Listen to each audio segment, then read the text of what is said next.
আসসালামু আলাইকুম।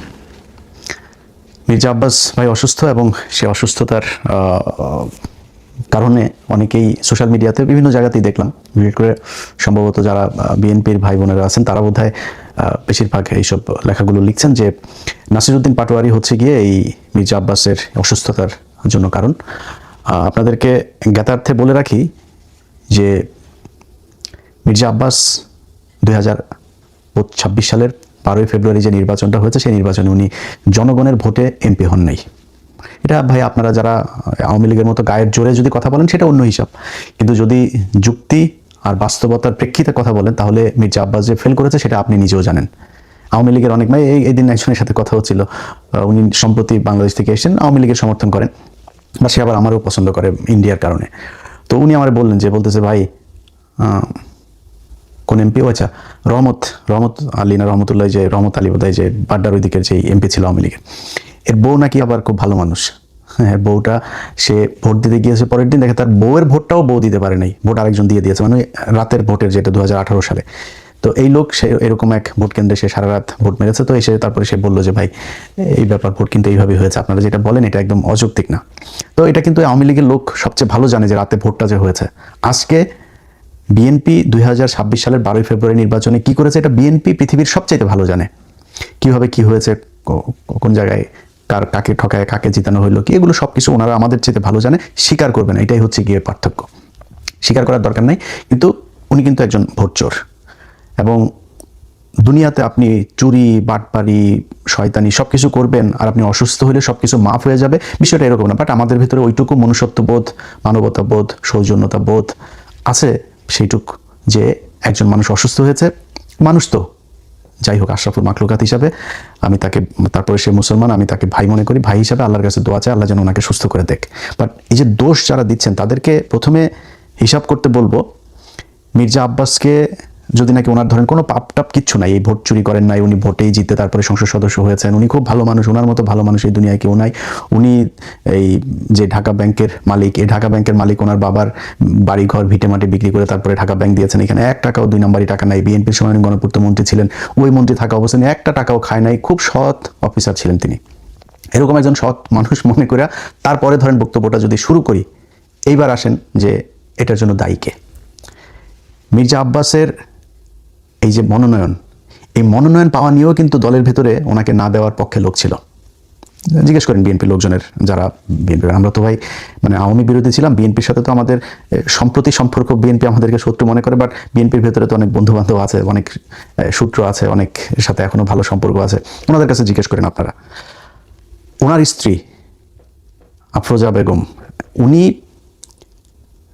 আপনার এমপি নির্বাচন করতে চেয়েছিলেন, যেখানে ওই যে হাবিবুর আছে না, ছাত্রলীগের সাবেক ছাত্রলীগের যে হাবিবুর, এই হাবিব হচ্ছে গিয়ে আপনার ওই আসনে আফরোজা চেয়েছিলেন, মানে মির্জা আব্বাসের স্ত্রী, ওনার পুরো নামটা আমার মনে নেই, ওনার স্ত্রী চেয়েছিলেন ওইখানে দাঁড়াইতে, খুব চেষ্টা করেছেন, ওনাকে দেওয়া হয়নি। মির্জা আব্বাস এমপি হওয়ার পরে মন্ত্রণালয়ে মানে মন্ত্রিসভা গঠন হলো, সেই মন্ত্রিসভার ওইখানে কি মির্জা আব্বাসকে মন্ত্রণালয়ে দেওয়া হয়েছে? বলেন, আপনারা বলেন। বিএনপির যারা মির্জা আব্বাসের দেখলাম ওনারা দেখার জন্য সোজা প্রধানমন্ত্রী নিজেও গিয়েছেন ইয়েতে দেখা করার জন্য, হসপিটালে দেখা করার জন্য, তো উনি খুব গুরুত্বপূর্ণ এই কারণেই তো গিয়েছেন। তো ঠিক আছে, আমরা ধরে নিলাম যে ওনাকে বিএনপি খুব পছন্দ করতো, ওনাকে মন্ত্রী পদমর্যাদায় উপদেষ্টা বানানো হলো। এই আওয়ামী লীগের সময় মনে আছে আপনাদের একবার ওই যে দপ্তরবিহীন মন্ত্রী একজন ছিল, কে যেন আমি ভুলে গেছি এই লোকটার নাম, কাউকে একজনকে দপ্তরবিহীন মন্ত্রী বানানো হয়েছিল, সুরঞ্জিত সেন গুপ্ত টুপ্ত বা কাউকে একজনকে, আমার মনে নাই তার নাম, তার নিয়ে আমরা খুব হাসাহাসি করতাম, ট্রল করতাম ফেসবুকে। তো এই যে মির্জা আব্বাস, বয়েশ্বরচন্দ্র রায়, এরকম কয়েকজনকে দপ্তরবিহীন মানে এই মন্ত্রীর পদমর্যাদায় উপদেষ্টা বানিয়েছে না, এটা কিন্তু গালের মধ্যে একটা জুতা মারা। মির্জা আব্বাস ওই জুতায় কতটা কষ্ট পেয়েছেন সেটা আপনারা মানে বাস্তবতা দিয়ে আপনাদেরকে আমি বুঝাই দেই। আপনাদের মনে আছে গয়েশ্বরচন্দ্র রায় এই উপদেষ্টা বানানোর পরের দিন একটা বক্তব্য দিয়েছিল, মনে আছে আপনাদের? পৃথিবীতে যতদিন বেঁচে থাকবে কোনোদিন গয়েশ্বরচন্দ্র রায় মন্ত্রী হবেন না। উনি নিজে বলেছেন আমি কোনোদিন মন্ত্রী হব না যতদিন পৃথিবীতে বেঁচে থাকবো। কত কষ্ট পেলে তারপরে একজন মানুষ এই কথা বলতে, আপনার কি মনে হয় না মির্জা আব্বাসও একই রকম কষ্ট পেয়েছে? মির্জা আব্বাসও পেয়েছে। অতএব মির্জা আব্বাসের যদি নাকি এই কষ্ট, এই ব্রেনের উপরে যে চাপ, এই চাপ যদি কেউ দিয়ে থাকে সেটা বিএনপি দিয়েছে, নাসিরউদ্দিন পাটোয়ারি দেয়নি। এখন তারপরে আপনারা ধরেন তর্কের খাতিরে যদি তর্ক করতে যান, নাসিরউদ্দিন পাটোয়ারিকে এখন অনেকেই বলছেন মামলা টামলা করবেন, ওনার বিরুদ্ধে কথাবার্তা বলছেন। নাসিরউদ্দিন পাটোয়ারির জায়গায় যদি নাকি মির্জা আব্বাসকে হারানো হইতো, নাসিরউদ্দিন পাটোয়ারি এখনো পর্যন্ত তো জীবিত আছে, সুস্থ আছে, ওরে পিটাই মেরে ফেলতো বিএনপির লোকজন। মনে আছে আপনাদের, মির্জা আব্বাসের বউ নিজে চলে গিয়েছে আপনার কেন্দ্রে, নিজে কেন্দ্রে গিয়ে, সে ভিডিও দেখেছেন আপনারা, নিজে গিয়া, একজন ইয়ের বউ তো, ক্যান্ডিডেটের বউ তো এইভাবে যায় ভোট গণনা করতে পারে না, তাই না? তার এখানে ঢোকারই এখতিয়ার ছিল না, সে সেখানে গিয়েছে, গিয়ে তারপরে সেটা নিয়ে আপনারা সোশ্যাল মিডিয়া, নিউজ, পত্রিকা, টেলিভিশন সব জায়গায় দেখেছেন এই খবর। কেন গিয়েছিলেন? ভোট চুরি করতে গিয়েছেন। আপনি ভোট চোরের বউ, আপনি ভোট চোর। যদি বলেন যে নাসিরউদ্দিন পাটোয়ারির কারণেই সে মারা গিয়েছে, নাসিরউদ্দিন পাটোয়ারির কারণেই সেটা হয়েছে, নাসিরউদ্দিন পাটোয়ারির এইটুক দায়িত্ব নিয়ে নেওয়া উচিত।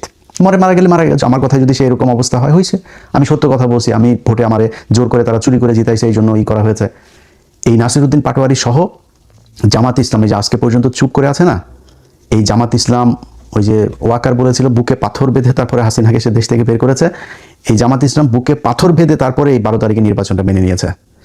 কারণ জামাত ইসলামকে বলা হয়েছিল শুধু এক জায়গা থেকে না, আপনাদেরকে বললাম না, এটা জামাতের কেন্দ্রীয় নেতাদের সাথে যাদের পরিচয় আছে তারা জিজ্ঞেস করে নিয়েন যে কোন কোন জায়গা থেকে, দেশের ভেতর বাহির, উত্তরপাড়া, দক্ষিণপাড়া, বিভিন্ন জায়গা থেকে কোন কোন জায়গা থেকে তাদেরকে বারবার ওয়ার্নিং দেওয়া হয়েছে। জামাত কিন্তু চেয়েছিল প্রতিবাদ করতে, রাস্তায় নেমে যেতে চেয়েছিল, এটা নিয়ে ব্যাপক গ্যাঞ্জাম তাদের করার লোকও ছিল, প্রস্তুতিও ছিল, তারা করতে ছিল, বাট তাদেরকে বারবার করা হয়েছে যে না, কোনো কিছু করা যাবে না, তারা করে নাই। তারা কিন্তু এই দেশের কথা চিন্তা করে, দেশটা গৃহযুদ্ধ বেঁধে যাবে, দেশে একটা খারাপ পরিস্থিতি তৈরি হবে, আওয়ামী লীগ, ইন্ডিয়া তারা সুযোগ নেবে, তারা নিজেদের ক্ষমতায় দাওয়ার চাইতে দেশের যে রাজনৈতিক পরিবেশ, এই পরিবেশটাকে তারা শান্ত রাখতে চেয়েছে, এই জন্য তারা ওই দিন গ্যাঞ্জাম করে নেই।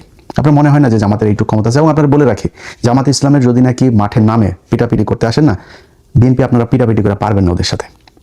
অনেক বড় বড় কথাবার্তা বলতে পারেন। ওই যে ছাত্রলীগ, আওয়ামী লীগের লোকজন মনে আছে, বিধবা নারীদের মতো জামাই মারা গেলে যেমন অসহায় হয়ে যায় না, ছাত্রলীগ, যুবলীগ, পুলিশ প্রশাসন ছাড়া ওইরকম আমরা ওদের বিধবা বলে খাপাইতাম, সবসময় পুলিশের পেছনে থেকে তারা বিশাল মাস্তানি করতো। আজ কোথায় রে বাবা তোরা? তোদের পুলিশ বাপ নাই, আর সেনাবাহিনীর বাপেরা নাই, আজকে তোরা কোথায়? রাস্তায় আয়, আজকে তো রাস্তায় যাইতে পারিস না। তোর মারে খেদানোর পরে যখন বুঝছিস সরকার ক্ষমতায় নাই, 3 মিনিটের মধ্যে সারা দেশ থেকে তোরা উধাও হয়ে গেলি।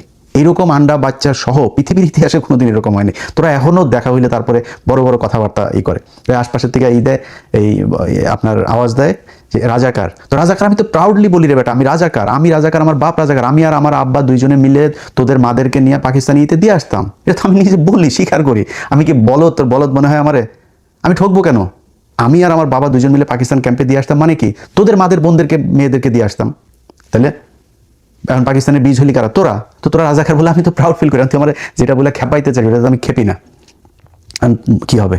তুই রাজাকার বলবি, আমি তোরা বলবো তোর মা তো বিয়ে ছাড়া মোদির সাথে যায় শুইতেছে, তোরা তো ওইটা আনতে পারিস না। তোদের মারে, তোদের আপারে আন, এটা তো আনতে পারিস না। তো এটা বলে ওনারা করতে চায়। যাই হোক, সেই রাজাকারের ওই আলাপে গেলে আবার অনেক অন্যদিকে চলে যাবে।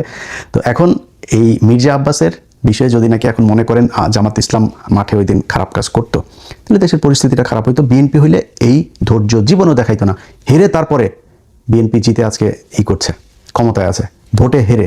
শুনেন, যেই সব জায়গায় 3000, 4000, 5000 এরকম হয়েছে 57টা না 54টা আসনে। আপনার মনে, তারেক রহমান প্রধানমন্ত্রী, সেই প্রধানমন্ত্রী খালেদুজ্জামান ভাইয়ের কাছে জিতেছে হচ্ছে 5000 ভোটে। এটা আপনার বিশ্বাস হয়? আপনি কাউন্ট করেন প্রথম দিকের কেন্দ্রগুলোর ফলাফল, আর শেষে একই সাথে 17টা কেন্দ্রের ফলাফল দিয়ে দেওয়া হইলো। কেন? ওগুলিতে সব করাতে তারেক রহমান আগায়, সব করে। আর প্রথমে যেগুলো ইন্ডিভিজুয়ালি কেন্দ্রগুলো করা হইলো, সব করাতে খালেদুজ্জামান ভাই আগায়। এটা আপনাদের বিশ্বাস হয়?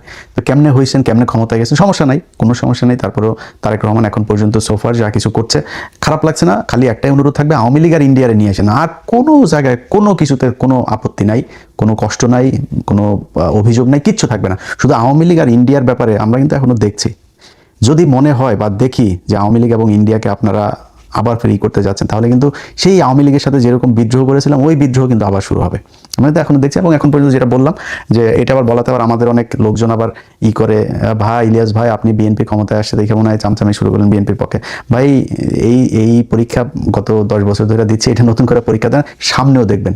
তারেক রহমান যদি ইন্ডিয়ার কাছে যদি বিক্রি না হয়, আমার কোনো সমস্যা নেই। তবে সামনে নির্বাচনে গেলে আবারও দাঁড়িপাল্লার পক্ষেই ভোট চাবো, এটা আপনাদের বলে রাখি। কারণ বিএনপির চাইতে জামাতকে যদি আপনি আমার কম্পেয়ার করতে বলেন, তাহলে আমার কাছে মনে হয় জামাতের লোকজন বেশি অনেস্ট, জামাতের লোকজনের চিন্তা ভাবনা, আমি একজন মুসলমান হিসেবে তাদের যেই চিন্তা ভাবনা পলিসি সেগুলো আমি পছন্দ করি, সেই কারণে আমি তাদের পক্ষেই করি। বাট একদম বিএনপির বিরুদ্ধে কোনো তর্ক বিতর্ক, বিএনপির বিরুদ্ধে একদম ঢালাও ভাব এগুলো আমরা করবো না যদি ইন্ডিয়ার বিরুদ্ধে। বাট যদি যায়, আমারে যদি ভাই মাথার মধ্যে আপনি পিস্তলও ধরেন, কোনো লাভ হবে না। আমি এটারে একদম আমার জীবন থাকতে সর্বোচ্চ এটার বিরুদ্ধে আমি যুদ্ধ করে যাব। তো এখন ধরেন এই মির্জা আব্বাসের বিষয়টা দিয়ে শেষ করি, যে মির্জা আব্বাস ভাইয়ের মতো যারা যারা এখন রাজনীতিবিদ আছেন, এই মির্জা আব্বাস ভাইদের মতো মানে তারা যদি নাকি দুনিয়ায় থাকা অবস্থায় বা সুস্থ থাকা অবস্থায় যদি আকাম কুকাম করেন, আর অসুস্থ হবেন আর মারা যাওয়ার পরে আপনারা নিয়ে দুনিয়ার সবাই ভালো কথা বলবে, এই আশাটা করেন না। এটা আপনাদের আগেই বলে রাখলাম। মির্জা আব্বাসের প্রতি আমার মানে আমি তো মির্জা আব্বাসের চাইতে অনেক ছোট, তারপরেও তার প্রতি আমি খুব জানাইতে পারতাম। একটা ছোট্ট বিষয় আপনাদের সাথে শেয়ার করি। মির্জা আব্বাসকে আমি একটা এই প্রথম আগে শুরুটা বলি। মির্জা আব্বাস কোনো এক ব্যক্তি তার বিরুদ্ধে কথা বলেছে, তাকে গালাগালি করেছে। সেই গালাগালির প্রেক্ষিতে সে আবার সেই ব্যক্তির নাম ধরে গালাগালি করেছে এবং সে আমাদেরকেও ইন্ডিকেট করেছে ফ্রান্স, আমেরিকা থেকে। তো এগুলো করে তারপর করেছে। তো দাদা তার বিরুদ্ধে আবার তাকে নিয়ে একটা ভিডিও করেছে বা ফেসবুকে সম্ভবত পোস্ট করেছিল, কিছু একটা হবে। তো এটার পরে আমারে ফোন করলো হচ্ছে ওই যে বাড্ডার কায়ুম ভাই, যিনি নাহিদের কাছে যিনি হেরেছেন। তো কায়ুম ভাইয়ের সাথে আমার আবার খুব ভালো সম্পর্ক অনেক আগে থেকে। তো কায়ুম ভাই আমার বলে, ইলিয়াস ভাই আপনি এক কাজ করেন, দাদার সাথে মির্জা আব্বাসটা একটু মিলাই দেন। তো আমি তারা বললাম যে আসলে দাদা তো একটু একরোখা মানুষ, তো আমার তো ওনার কাছ থেকে জানতে হবে যে উনি আসলে মির্জা আব্বাসের সাথে কথা বলবে কিনা, যেহেতু মির্জা আব্বাস আগে দাদাকে বাজে কথা বলেছে। তো দাদার ফোন দিয়ে জিজ্ঞেস করলাম, দাদা বললো যে ঠিক আছে, ওকে। তো সাথে সাথে আমার আবার আমি কায়ুম ভাইয়ের জানানোর সাথে সাথে কায়ুম ভাই আবার মির্জা আব্বাসের সাথে আমার কনফারেন্সে নিয়ে গেল, নিয়ে তারপরে মির্জা আব্বাস ভাই তখন কক্সবাজারে। এটা কিন্তু আজ থেকে আরও প্রায় ধরেন 6 মাস আগের ঘটনা। তো মির্জা আব্বাস ভাই কক্সবাজার, মির্জা আব্বাস বললো যে ইলিয়াস আমি করবো না, ঢাকায় আসি, ঢাকায় গিয়ে তারপরে আমি এটা নিয়ে বসবো না। ঠিক আছে, আমার তো এখানে আমি মিডল ম্যান হিসাবে কাজ করেছি। এরপরে সে আর আমার সাথেও কায়ুম ভাইও আর কিছু বলে নাই, সেও আমার কিছু বলে। এর মাঝখানে দেখি আবার ফের সে ঢালাওভাবে আমাদেরকে নিয়ে বাজে কথাবার্তা বলা শুরু করলো। তারপর আমি আমার মতো ছিলাম। বাংলা এডিশন যেদিন উদ্বোধন হয়, সরি দেখেন এটা, হ্যাঁ এটা 6 মাস না, আরও অনেক আগে, অর্থাৎ বাংলা এডিশন উদ্বোধন হয়েছে জুলাইয়েরও আরও ধরেন মাসখানেক আগের ঘটনা এটা। সো প্রায় 8-9 মাস হয়ে গেছে। তো জুলাইয়ের ওই প্রোগ্রামের জন্য আমি মির্জা আব্বাস ভাইরে আমার অফিসের একজন ফোন দিয়ে বললো যে ভাই এই ব্যাপার, আমার বাংলা এডিশন উদ্বোধনে আপনাকে একটু দাওয়াত দিতে বলেছে, আমি কার্ডটা কোথায় দিয়ে আসবো। সে খুব বাজে একটা কথা বলেছে। কি বাজে কথা ওইটা আর সোশ্যাল মিডিয়াতে বললাম না, বাট খুব বাজে একটা কথা বলেছে। এবং এই যে মানুষটা আমার নিয়ে বললেন, আমি বললাম যেটা, যে ওনার চাইতে আমার রক্ত কিন্তু কম গরম না। হ্যাঁ, আমি কিন্তু যদি নাকি আমি কোথাও যদি নাকি আমার মনে হয় যে আমার মাথা যদি ঠিক কন্ট্রোল করতে না পারি, ও আমার চাইতে কত শক্তিশালী আমি দেখি না। আমি কিন্তু মানে সর্বোচ্চ আমার শরীরে যেটুকু আছে ওইটুকু আমি কাজে লাগাই। তো ওনার চাইতে আমার রক্ত কম গরম না। বাট আমি কিন্তু ওনার এই খারাপ সময় আমি এটা ওনাকে খুব সম্মান দিয়ে কথা বলছি এবং আল্লাহর কাছে দোয়াও করছি যে আল্লাহ যেন ওনাকে সুস্থ করে দেন। কিন্তু রাজনীতিবিদদেরকে বলবো, ভাই চুরি করবেন, চোট্টামি করবেন, মাগিবাজি করবেন, দুর্নীতি করবেন, দেশের বিরুদ্ধে কাজ করবেন, সব আকাম কুকাম করবেন, এরপরে মরার সময় আপনারা কেউ খারাপ কথা বলতে পারবে না, মরার পরে আপনারা নিয়ে কেউ খারাপ কথা বলতে পারবে না। এই প্রত্যাশাটা করা বন্ধ করে দিন। যারা মরার পরেও এই যে দেখেন না, আপনার ওই যে নিয়ে যায়, শহীদ মিনারে নিয়ে যায়, শহীদ মিনারে নিয়ে তারপরে ফুল দেয়, সারা দেশের মানুষ গিয়া, তারপরে হাজার হাজার মানুষ গিয়া ফুল দেয়। ওই ফুল যার কপালে আছে, যেই কয়জনের কপালে এই ফুল জুটেছে, সব কয়টা মনে করবেন যে জুতা খেয়েছে। কথাটা শুনতে খুব খারাপ লাগলো, একজন মুসলমান হিসেবে বললাম, কোনো মুসলমান যদি এই শহীদ মিনারে গিয়া বিভিন্ন জায়গায় ফুল টুল এগুলো নেয় না, এই মৃত্যুর পরে যার হয়েছে ওরা মনে করবেন ওর জীবনের অনেক পাপ আছে, এই পাপের শাস্তি কিছুটা এখানে দুনিয়ায় হচ্ছে। যে আল্লাহ যাকে পছন্দ করেন ওরা আল্লাহ শহীদ মিনারে এই ফুল নেওয়ায় না। আপনাদের মনে আছে কবি আল মাহমুদের কথা মনে আছে? আল মাহমুদ ভাই কিন্তু একজন মানে আমার দেখা একজন সবচেয়ে মানে শ্রেষ্ঠ মানুষদের মধ্যে বাংলাদেশের একজন। উনি পিয়াস করিমের কথা মনে আছে? 2 জনের 1 জনকেও এই ছাত্রলীগ, আওয়ামী লীগ এরা শহীদ মিনার নিতে দেয়নি। এর ফয়সালা আল্লাহ ওই উপর থেকে করেছেন। এটা দুনিয়ায় কেউ ফয়সালা করেন। আল্লাহ ওনারে এই শাস্তি দিতে চায় নাই, এই অপমান করতে চায় না, এই জন্য ওরা শহীদ মিনারে নাই। আল্লাহ পছন্দ করেছেন তাই শহীদ মিনারে নাই। সো এরকম যারা শহীদ মিনার আল্লাহ নেয়, মনে করেন কম থাক বেশি থাক আপনার পাপ আছে, এই জন্য শহীদ মিনার নিয়ে ফুল দেয়। যাদের মুসলমান দাবি করেন নিজেরা, আপনারা মৃত্যুর আগে বলে নিন, পরিবারকে বলে দিন যে আমার মৃত্যুর পরে আমার কবর দেওয়ার জন্য আমার যত দ্রুত সম্ভব আমার এই কাজ যেন সম্পূর্ণ করা হয়। এটাই ইসলাম। বদরের যুদ্ধে, উহুদের যুদ্ধে, এগুলো যারা সৌদি টদিতে গিয়েছেন তারা গিয়ে নিজের চোখে দেখেছেন। আমি আল্লাহ যেন দেখান, এখনো চোখে দেখি নাই।